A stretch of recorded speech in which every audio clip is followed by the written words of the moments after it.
Hi friends, welcome to my YouTube channel Liko Unbox. আজি 25 September 2021. আজিৰ দা Hindu news পেপাৰখন মই এনালাইসিস কৰিব লৈছো। এনালাইসিস কৰাৰ আগতে আপোনালোকে যদি আজি মোৰ চেনেলটো নতুনকৈ চাইছে তেনেহলে প্লিজ মোৰ চেনেলটো সাবস্ক্ৰাইব কৰি দিব। আৰু আপোনালোকক যদি আজিৰ নিউজ পেপাৰখনৰ PDF টো প্ৰয়োজন হয় তেনেহলে ডেসক্ৰিপচনত মই মোৰ টেলিগ্ৰাম চেনেলৰ লিংকটো প্ৰভাইড কৰি দিম। তাতে মই সকলোখিনি PDF শ্বেয়াৰ কৰো। আপোনালোকে মোৰ টেলিগ্ৰাম চেনেলটো জয়েন কৰি ল'ব। আহকচোন আজিৰ ভিডিঅটো ষ্টাৰ্ট কৰো। So as a first article dekhisu ami Supreme Court remarks on EWS quota set aside.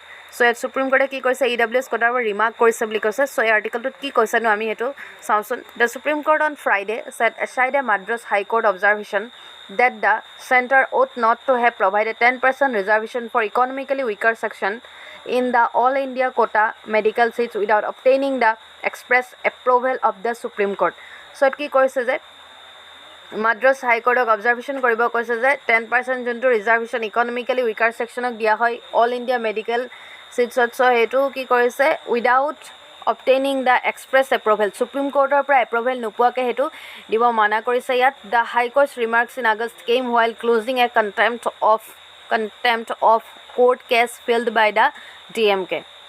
Then ইয়াৰ পিছত next article to লৈ গৈছো next article to দেখিছো আমি IIT Bombay graduate tops কৰিছে UPSC civil service examত so UPSC civil service exam result announce কৰিছে Friday 2020 যেটো exam হৈছিল তাত শুভম কুমাৰ এজন BTech graduate হয় IIT Bombay পৰা তেওঁ টপ কৰিছে then ইয়াৰ পিছত next article to লৈ গৈছো next editorial পেজত গৈছো editorial পেজত আজি আমি এটা most important article discuss কৰিম এটো হৈ গল when global firms disengage employment suffers যেতিয়া global firm disengage হয় তেতিয়া কি হয় employment খিনি suffer কৰে বুলি কৈছে the most recent labor statistics for August 2021 release কৰিছে by the Center for Monitoring Indian Economy shows this is এটো দেখাইছে যে the unemployment rate যোনটো হেতু increase হৈছে around 7% আছিল জুলাই মান্থত আৰু হেতু increase হয় এতিয়া 8.3% হল আগষ্ট মাহত in absolute terms employment shrunk from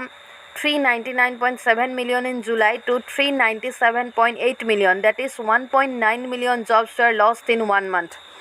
Ek month total 1.9 million manuhe job heruaise boli koise due to jehetu etia covid situation choli ase eneko bahut kisuman karonor etia ki hoy goise bahut manu jobless hoy goise so bahut beya koi manu suffer koise ehikane employment suffer boli koise Then employment sustainability ki hoy during normal times seasonal labor released from agriculture gets accommodated in the construction sector even though the ideal situation would be either movement to the factory sector but currently the construction sector itself is shedding jobs forcing workers to find employment in the household sector and low end services this non availability of sufficient jobs in manufacturing and higher end services could be the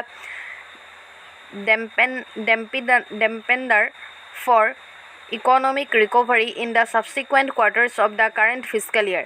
So, etia ki hoise manufacturing jikhini sector ase tat ki hoise bahute job loss korise heraise so manu bilak kamor pura ulai ahibo loga hoise tenekwa situationot ki hoise hekarne jobless hoy goise bahut manu current situation ta bahut beya situation hoise aru besibhag manu ki hoy তেনেকুৱা আজিকালি ম্যানুফ্যাকচাৰিং সেক্টৰতে বহুত মানুহ engage হৈছে ফ্যাক্টৰী হেবিলাকত বাট এতিয়া মানুহে jobless হ'ব লৈছে then ইয়াৰ পিছত নেক্সট আৰ্টিকলটো লৈ গৈছো নেক্সট আৰ্টিকলটো আমি দেখিছো Gujarat drug seizure case likely to go to NIA so গুজৰাটৰ যে ড্ৰাগ সিজাৰ কেছ হেতু likely to go to the NIA means national investigation এজেন্সিৰ হাতলৈ যাব বুলি কৈছে ড্ৰাগছৰ হৰবৰা সো ইয়াত আমাৰ দুটা এক্সাম পইণ্ট অফ ভিউ পৰা ইম্পৰ্টেন্ট এটা হৈ গল NIA আৰু এটা হৈ গল DRI so DRI full form হৈ গল directorate of revenue intelligence so DRI is the apex anti smuggling agency হয় ইণ্ডিয়াৰ and working কৰে under the Central Board of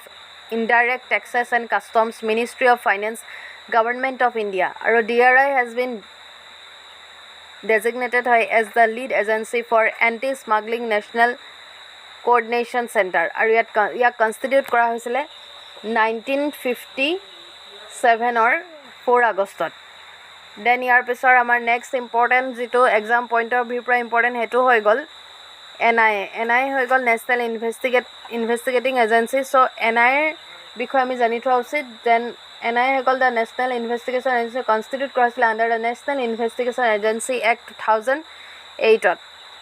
then it is a central agency হয় যোনে ইনভেষ্টিগেট কৰে which affecting the sovereignty integrity security of India and কি কৰে friendly relation এটা establish কৰে ফৰেইন ষ্টেটৰ লগত আৰু ইয়াৰ মেইন অবজেক্টিভ হৈ গ'ল is to combat terror in India. টেৰৰটো মেইনলি ইয়াৰ নাইকিয়া কৰাটোৱে হৈ গ'ল ইয়াৰ মেইন অবজেক্টিভ হয়, সেইটো আমি মনত ৰাখিব লাগে মেইন অবজেক্টিভটো। দেন আৰু এটা বস্তু ইম্পৰ্টেণ্ট, ইয়াৰ হেডকোৱাৰ্টাৰ ক'ত আছে সেইটো আমি জানি থোৱা উচিত। হেডকোৱাৰ্টাৰটো হৈ গ'ল নিউ দিল্লীত আছে আৰু কিছুমান ব্ৰাঞ্চ আছে আৰু সেই ব্ৰাঞ্চবিলাক আছে লক্ষ্ণৌ, হায়দৰাবাদ, গুৱাহাটী, কোচি, কলকাতা, মুম্বাই, ৰায়পুৰ, জম্মু।